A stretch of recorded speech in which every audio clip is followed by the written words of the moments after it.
Hello everyone, my name is Jennifer and I am your tour guide today. I'm so excited to be here with you guys and teach you the history behind this remarkable building we are standing in front of today.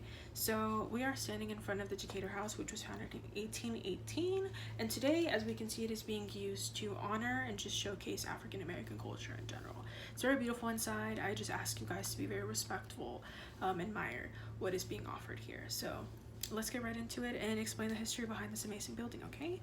So basically, this building, as we can see, involves Decatur, which is the name of the person that the house is named after. And basically, it involves two naval leaders, one which is named Baron and the other which is named Decatur. Baron, what happened was that Baron, this individual was stripped of his rights several years ago to be a military commander because he failed to not only just represent his country, but to defend its country as well. And this happened, it was a naval incident in around 1807, and what happened was that he basically let the British take over with like no resistance, almost no resistance, and he was like, he just let it happen, and he was like, this isn't my problem, like, it is what it is. And after that, what happened was that Decatur, the person named after the house that was involved, who was in jury while this happened, was the one that was like, you don't really have the competence and the leadership abilities to be able to like not only represent our country but to lead it as well, especially like all the wars and the things going on, the naval incidents. So he was stripped of his rights for around 5 years, and you can imagine how bitter Baron was at the time and how much hate he literally had against Decatur, because Decatur in his eyes ruined his whole life and his image, his career as a naval leader. And what happened was that after those 5 years of just bottling up resentment, he pre-planned in his head that he was going to murder him. And this was during a duel between both of them. And he, in his mind, pre-planned it before executing it, and he shot him in the abdominal stomach area. And basically, Stephen suffered a really sad and tragic, just slow death, very excruciating pain that he experienced, and he bled out for several days before he just passed away. And during those days, he felt so much pain to the point that he would just scream in agony, and his wife had to watch it the whole time, and it was very just traumatizing for her and him.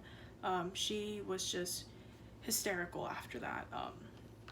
It was very sad and very tragic, and his ghost was spotted right after he passed in this building, and it could be seen upstairs in the window, and it's been unfortunately just shut down because of that situation, and because it's just like people don't want to deal with it. I don't know what's up with society, just wanting to avoid things like that. But that's one of the things people tend to see, or they see him with a pistol in the morning just walking around, because he's just like, you could say he's like reliving those events, even like in the spiritual sense, and it's just very traumatizing for him as well.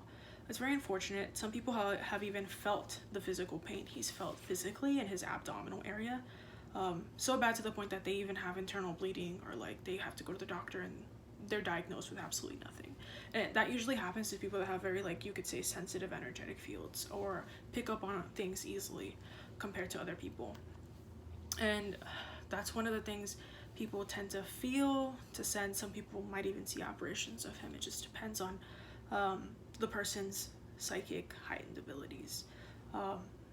It was very traumatizing for both of them, and he keeps on reappearing.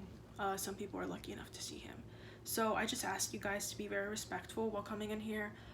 Just admire what is being offered, and to not break anything, of course. So let's do that while we're here and honor their presence as well. So thank you. Thank you for watching this, whoever is looking at my audition, and yes, thank you. Have an amazing day. All right.